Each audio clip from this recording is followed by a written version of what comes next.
पूर्वस्वादसवितुर्वरेण्यं देवर्षिणो प्रचोदयात्।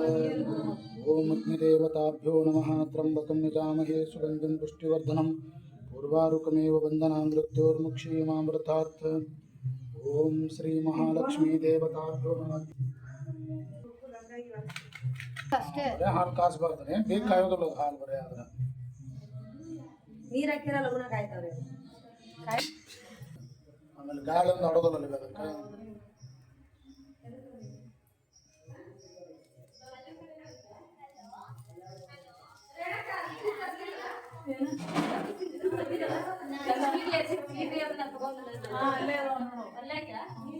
ಕವರ್ ಕೊಟ್ಟಿದ್ಲಲ್ಲ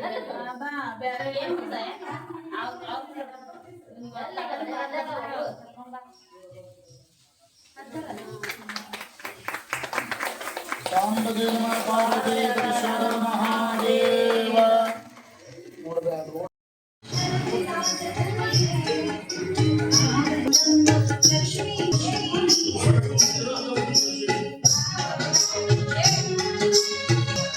ಹೇಳಜ್ಜಿ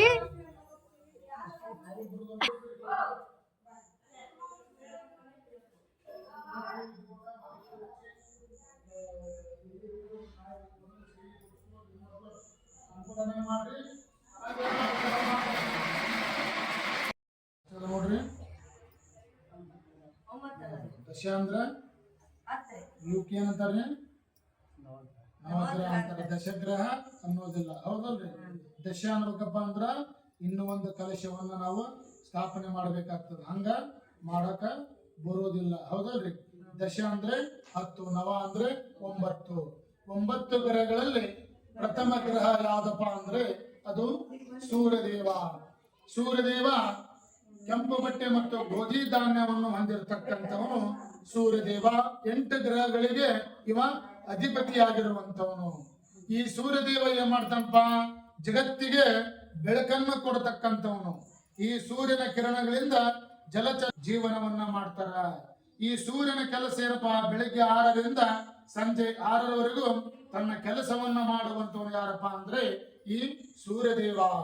ಇವತ್ತಿನ ಈ ಪೂಜೆಯಲ್ಲಿ ತಾವು ಮಾಡುವಂತ ಈ ಮನೆಯ ವಾಸಸ್ಥಾನದಲ್ಲಿ, ಆಯುಷ್ಯದಲ್ಲಿ, ಆರೋಗ್ಯದಲ್ಲಿ ಮಾಡುವಂತ ಕೆಲಸ ಕಾರ್ಯಗಳಲ್ಲಿ ಕೂಡ ಆ ಸೂರ್ಯದೇವನ ಅನುಗ್ರಹ, ಸೂರ್ಯದೇವನ ಪ್ರಭಾವ ಸದಾಕಾಲ ತಮ್ಮೆಲ್ಲರ ಮೇಲೆ ಇರಲಿ ಅಂತ ಓಂ ಸೂರ್ಯದೇವಾಯ ನಮಃ, ಓಂ ಸೂರ್ಯದೇವಾಯ ನಮಃ ಅಂತ ಮನಸ್ಸಿನಲ್ಲಿ ಸಂಕಲ್ಪವನ್ನು ಮಾಡಿಕೊಳ್ಳಿ. ಅತ ಸೂರ್ಯಗ್ರಾವಾಹಯಾಮಿ ಆಸತ್ತೇನ ದಶಾಮಂತ್ರಸ್ಯ ಕಿರಣಸ್ತು ಪ್ರಸಿದ್ಧ ಶಿರಸೆ ಸೂರ್ಯೋದೇವತಾ ಮುಖೇ ಗಾಯತ್ರಿ ಚಂದಃ ಹೃದಯೇ ಸಮಾನಸ್ಯ ಧರ್ಮವೇದಪರ್ಯಾತ್ಮಾರ ಅದೇ ದೇವತಾ ಪ್ರತ್ಯಧಿ ದೇವತಾ ಸಹಿತ ಸೂರ್ಯಗ್ರಹ ಪ್ರಧಾನ ಶುದ್ಧತೆ ಸೂರ್ಯಗ್ರಹ ರಾಧಯೋಗ ಆಸತ್ತೇನ ಅಂಕಿತಾಭ್ಯಾಂ ನಮಃ ವರ್ತಮಾನೇಶು ಪ್ರತಿನಿತ್ಯಾಂ ನಮಃ ಅಮೃತಮೃತೇನ ಅಂಕಿತಾಭ್ಯಾಂ ನಮಃ. ತಂಪು ಪ್ರಕೃತಿ ಉಳ್ಳವನು, ಆಗ್ನೇಯ ದಿಕ್ಕಿಗೆ ಅಧಿಪತಿಯಾಗಿರುವಂತವನು, ಚೌಕಾಕಾರ ಮಂಡಲವನ್ನು ಹೊಂದಿರತಕ್ಕಂಥವನು, ಅಕ್ಕಿ ಧಾನ್ಯವನ್ನು ಹೊಂದಿರತಕ್ಕಂಥವನು ಯಾರಪ್ಪ ಅಂದ್ರೆ ಇವ ಚಂದ್ರದೇವ. ಚಂದ್ರದೇವ ಶೀತ ಮತ್ತು ತಂಪು ಪ್ರಕೃತಿ ಉಳ್ಳವನು. ಯಾರ ಮಕ್ಕಳ ಜಾತಕದಲ್ಲಿ ಚಂದ್ರದೇವ ಅತಿ ಬಲಾಢ್ಯನಾಗಿರ್ತಾನ ಅಂತವರ ತಾಯಿಯವರ ಆಯುಷ್ಯ ಬಹಳ ಗಟ್ಟಿರ್ತದ. ಯಾರ ಮಕ್ಕಳ ಜಾತಕದಲ್ಲಿ ಅತಿ ಹೀನವಾಗಿರ್ತಾನ ಅಂತವರ ತಾಯಿಯವರ ಆಯುಷ್ಯ ಬಹಳ ಹೀನವಾಗಿರ್ತದ. ಅಂದ್ರೆ ಪದೇ ಪದೇ ನೆಗಡಿ, ಜ್ವರ, ಕೆಮ್ಮು ಬರುವಂತ ಸಾಮರ್ಥ್ಯವನ್ನು ಹೊಂದಿರತಕ್ಕಂಥವನು ಯಾರಪ್ಪ ಅಂದ್ರೆ ಅವನು ಚಂದ್ರದೇವ. ಮತ್ತು ಇವತ್ತಿನ ಈ ಪೂಜೆಯಲ್ಲಿ ಆ ಚಂದ್ರದೇವನ ಆಶೀರ್ವಾದ, ಚಂದ್ರದೇವನ ಬಲ ಸದಾಕಾಲ ತಮ್ಮೆಲ್ಲರ ಮೇಲೆ ಇರಲಿ ಅಂತ ಓಂ ಚಂದ್ರದೇವಾಯ ನಮಃ, ಓಂ ಚಂದ್ರದೇವಾಯ ನಮಃ ಅಂತ ಮನಸ್ಸಿನಲ್ಲಿ ಸಂಕಲ್ಪವನ್ನು ಮಾಡಿಕೊಳ್ಳಿ. ಅಥ ಚಂದ್ರಗ್ರಹ ಮಂಗಳ ಗ್ರಹ ದಕ್ಷಿಣ ದಿಕ್ಕಿಗೆ ಅಧಿಪತಿಯಾಗಿರುವಂತವನು. ಇವ ತೊಗರಿ ಧಾನ್ಯವನ್ನು ಹೊಂದಿರತಕ್ಕಂಥವನು. ಇವನು ರಕ್ತಾಂಬರ ರಕ್ತದ ಹೋಗಿರುತ್ತಿ ಅಂದ್ರೆ ರಕ್ತದ ಬಣ್ಣವನ್ನು ಹೊಂದಿರತಕ್ಕಂಥವನು ಯಾರಪ್ಪ ಅಂದ್ರೆ ಇವ ಚಂದ್ರದೇವ. ಮಂಗಳದೇವ, ಮಂಗಳದೇವ ಮತ್ತು ಅಂಗಾರಕ ದೇವ ಮತ್ತು ಕುಜದೇವ ಒಂದೇ ಗ್ರಹಕ್ಕೆ 3 ಹೆಸರಿಗೆ ಅಧಿಪತಿಯಾಗಿರುವಂತವನು ಯಾರಪ್ಪ ಅಂದ್ರೆ ಇವ ಅಂಗಾರಕ ಗ್ರಹ, ಮಂಗಳ ಗ್ರಹ ಮತ್ತು ಕುಜ ಗ್ರಹ. ಯಾರ ಜಾತಕದಲ್ಲಿ ಕುಜ ದೋಷ ಬರ್ತದ, ಮಂಗಳ ದೋಷ ಬರ್ತದ ಅಂತವರಿಗೆ ಬೇಗ ಕಲ್ಯಾಣಕಾರಿ ಅಂದ್ರೆ ಮದುವೆ ವಿಳಂಬವಾಗ್ತದ. ಅದಕ್ಕೆ ದಕ್ಷಿಣ ದಿಗ್ಭಾಗ ಅಂದ್ರೆ ರಕ್ತಾಂಬರ ರಕ್ತದ ಬಣ್ಣವನ್ನು ಹೊಂದಿರತಕ್ಕಂಥವನು. ಯಾರ ಜಾತಕದಲ್ಲಿ ಈ ಅಂಗಾರಕ ಗ್ರಹ ಅತಿ ಬಲಾಢ್ಯನಾಗಿರ್ತಾನ ಅಂತವರಿಗೆ ಸಣ್ಣ ಪುಟ್ಟ ಹಾನಿಗಳು ಏನೋ ಬೇಗ ಆಗೋದಿಲ್ಲ. ಯಾರ ಜಾತಕದಲ್ಲಿ ಅತಿ ಹೀನವಾಗಿರ್ತಾನ ಅಂತವ್ರು ಏನಾಗ್ತಾರಪ್ಪ ಅಂದ್ರೆ ಪದೇ ಪದೇ ಬೀಳೋದು, ರಕ್ತ ಬರುವುದಕ್ಕೆ ಅಂದ್ರೆ ಸಣ್ಣ ಪುಟ್ಟ ಆಕ್ಸಿಡೆಂಟ್ ಆಗೋದು ಅಥವಾ ಕೈ ಕಾಲು ಮಾಡ್ಕೊಳ್ಳೋದು ಇದೆಲ್ಲ ಅಧಿಪತಿಯಾಗಿರುವಂತಹ ಯಾರಪ್ಪ ಅಂದ್ರೆ ಇವ ಅಂಗಾರಕ ದೇವ. ಮತ್ತು ಈತನ ಫಲವಿದ್ದಾಗ ನಾವು ಬೇಗ ಮದುವೆ ಆಗ್ಬಿಡ್ತದೆ. ಯಾಕಂದ್ರೆ ಗುರುಮದಕ್ಕೆ ಅಧಿಪತಿಯಾಗಿರುವಂತಹ ಯಾರಪ್ಪ ಅಂದ್ರೆ ಇವ ಅಂಗಾರಕ ದೇವ.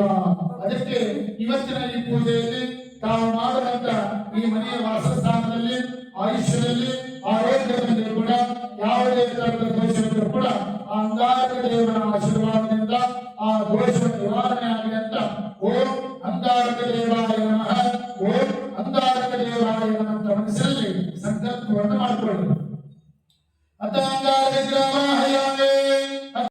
ಆಗಿರುವಂತವನು ಹಸಿರು ಬಟ್ಟೆ ಮತ್ತು ಹೆಸರು ಧಾನ್ಯವನ್ನು ಹೊಂದಿರತಕ್ಕಂಥವನು ಯಾರಪ್ಪ ಅಂದ್ರೆ ಇವ ಬುಧಗ್ರಹ.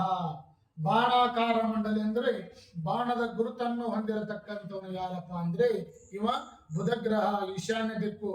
ಈಶಾನ್ಯ ದಿಕ್ಕಿಗೆ ನಾವು ದೇವರ ಜಗಲಿ ಅಥವಾ ನೀರಿನ ಟ್ಯಾಂಕಿಯನ್ನು ಮಾಡ್ತೇವಲ್ರಿ, ಆ ದಿಕ್ಕಿಗೆ ಅಧಿಪತಿಯಾಗಿರುವಂತವನು ಯಾರಪ್ಪ ಅಂದ್ರೆ ಇವ ಬುಧಗ್ರಹ. ಈ ಬುಧಗ್ರಹ ಸೌಮ್ಯ ಗ್ರಹ ಅಂದ್ರೆ ಶಾಂತವಾದ ಗ್ರಹ. ತನ್ನದೇ ಆದಂತ ಶಕ್ತಿ ಇರೋದಿಲ್ಲ. ಬಲಗ್ರಹಗಳೊಂದಿಗೆ ಕೂಡಿದಾಗ ಬಲಫಲವನ್ನು ಕೊಡತಕ್ಕಂಥವನು, ಕೆಟ್ಟ ಗ್ರಹಗಳೊಂದಿಗೆ ಕೂಡಿದಾಗ ಕೆಟ್ಟ ಫಲವನ್ನು ಕೊಡತಕ್ಕಂಥವನು ಯಾರಪ್ಪ ಅಂದ್ರೆ ಇವ ಬುಧಗ್ರಹ. ಮತ್ತು ವಿದ್ಯಾ ಅಭ್ಯಾಸಗಳಿಗೆ ಕೂಡ ಇವ ಅಧಿಪತಿಯಾಗಿರುವಂತವನು. ಯಾರ ಮಕ್ಕಳ ಜಾತಕದಲ್ಲಿ ಈ ಬುಧಗ್ರಹ ಅತಿ ಬಲಾಢ್ಯನಾಗಿರ್ತಾನ ಅಂತವರು 24 ತಾಸು ಓದಿಲ್ಲ ಅಂದ್ರೂ ಕೂಡ ಹೆಚ್ಚು ಅಂಕಗಳು, ಹೆಚ್ಚು ವಿದ್ಯೆ ತರುವಂತ ಸಾಮರ್ಥ್ಯವನ್ನು ಹೊಂದಿರತಕ್ಕಂಥವನು ಯಾರಪ್ಪ ಅಂದ್ರೆ ಇವ ಬುಧಗ್ರಹ.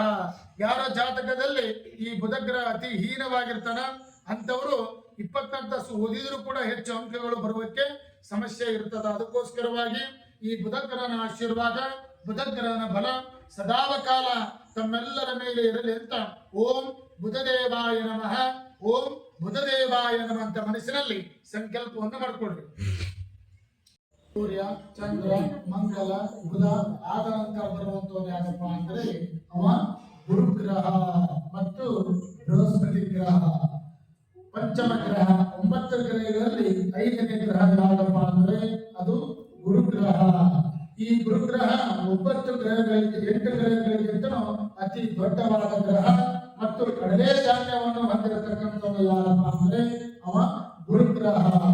ಹರಮುನದರು ಗುರು ಕಾಯುವ, ಗುರು ಮುನದರೆ ಹರ ಕಾಯುವನ ಅಂತ ಸಂತ ಶಿಶುನಾಳ ಶರೀಫರು ಹೇಳಿದ್ದಾರೆ.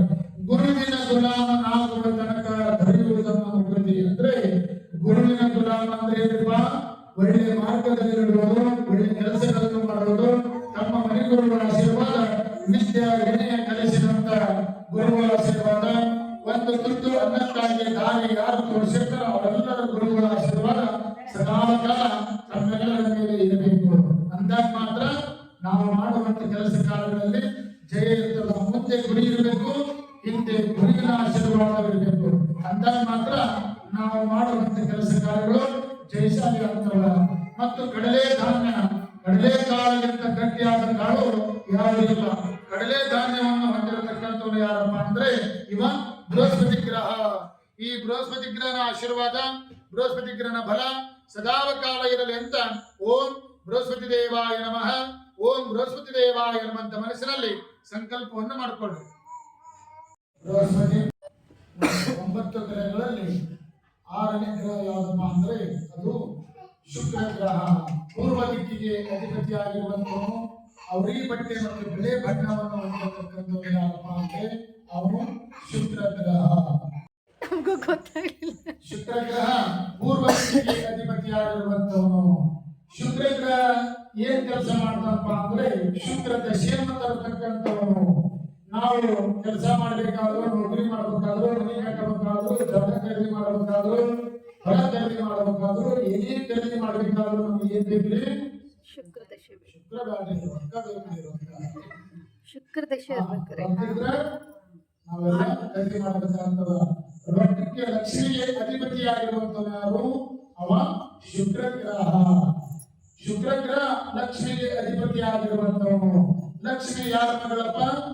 ಸಮುದ್ರ ರಾಜನ ಮಗಳು. ಸಮುದ್ರದಲ್ಲಿ ಮುತ್ತು ರತ್ನ ವಜ್ರ ವೈಡೂರ್ಯ ಬಂಗಾರ ಎಲ್ಲ ಸಿಗ್ತದ. ಅವಕ್ಕೆಲ್ಲ ಅಧಿಪತಿಯಾಗಿರುವಂತವನು ಯಾರಪ್ಪ ಅಂದ್ರೆ ಅವ ಶುಕ್ರ ಗ್ರಹ. ಮತ್ತೆ ಈ ಶುಕ್ರ ಗ್ರಹ ಬರಲಿದ್ದಾಗ ನಾವು 100 ರೂಪಾಯಿ ಹಾಕಿ 1000 ರೂಪಾಯಿ ಹಾಕಿ ಏನೇ ವ್ಯಾಪಾರ ಉದ್ಯೋಗ ನೌಕರಿ ಮಾಡಿದ್ರು ಕೂಡ ನಮಗೆ ಕೋಟಿಗಟ್ಟಲೆ ಲಾಭ ತರುವಂತ ಸಾಮರ್ಥ್ಯವನ್ನು ಹೊಂದಿರತಕ್ಕಂಥದ್ದು ಯಾರಪ್ಪ ಅಂದ್ರೆ ಅವನು ಶುಕ್ರ ಗ್ರಹ.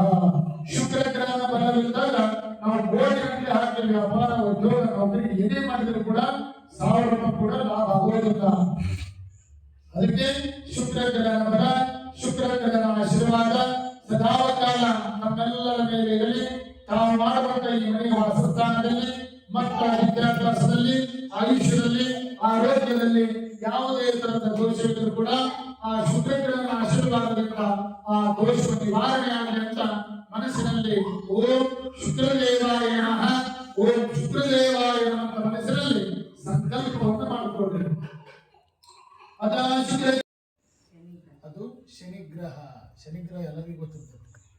ನಾವು ಕುಂಭರಾಶಿಯವ್ರಿಗೆ ಗೊತ್ತು. ಪಶ್ಚಿಮ ದಿಕ್ಕಿಗೆ ಅಧಿಪತಿಯಾಗಿರುವಂತವನು ಧನುರಾಕಾರ ಮಂಡಲ ಅಂದ್ರೆ ಧನುವನ್ನು ಹೊಂದಿರತಕ್ಕಂಥವನು.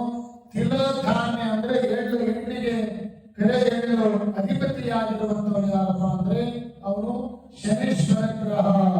ನೀಲಾಂಜನ ಸಮಾಭಾಸಂ ರವಿಪುತ್ರಂ ಯಮಾಗ್ರಜಂ ಛಾಯಮಾತಾಂಡ ಸಂಭೂತಂ ತಂ ನಮಾಮಿ ಶನೀಶ್ವರಂ, ತಂ ನಮಾಮಿ ಶನೀಶ್ವರಂ ಅಂದ್ರೆ ನೀಲಿ ಬಣ್ಣ ಮತ್ತು ಕರೆ ಬಣ್ಣವನ್ನು ಹೊಂದಿರತಕ್ಕಂಥವರು ಭೂಮಂಡಲದಲ್ಲಿ ಯಾರಾದರೂ ಅದರಪ್ಪ ಅಂದ್ರೆ ಅವನು ಶನೀಶ್ವರ.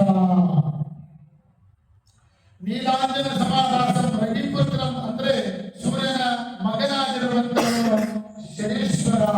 ಛಾಯಾಮಾತಾಂಡ ಸಂಭೂತಂ ಅಂದ್ರೆ ಛಾಯಾ ದೇವಿಯ ಹೊಟ್ಟೆಯ ಗರ್ಭದಲ್ಲಿ ಜನಿಸಿರತಕ್ಕಂಥವನು ಶನೀಶ್ವರ.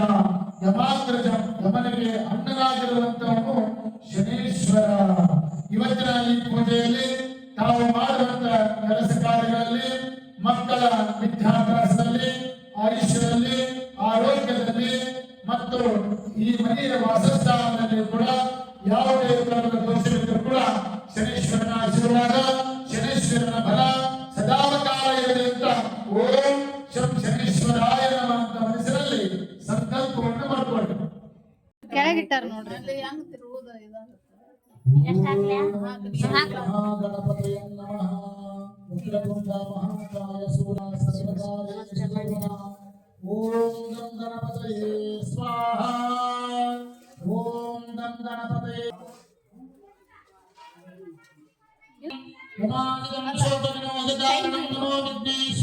ಅಲ್ರಿ ಇನ್ನೊಬ್ರು ಹಿಡ್ಕೊರಿ, 3 ಹಾಕಿವಿ. ಓಂ ಗಂ ಗಣಪತಯೇ ನಮಃ. ಓಂ ಗಣನಾಂತ ಗಣಪತಯೇ ನಮಃ. ಪರಂಗವಿನಾಮ ಪರಮಸ್ವರಾಜಂ ಬ್ರಹ್ಮಣಸ್ಪಾದಾನಃ ಸುಮ್ಮನ್ನೋತಿ ಶೀಲಸಾಧನಂ. ಓಂ ಗಂ ಗಣಪತಯೇ ಸ್ವಾಹಾ. ಓಂ ಗಂ ಗಣಪತಯೇ ನಮಃ. ಓಂ ಗಣನಾಂತ ಗಣಪತಯೇ ನಮಃ.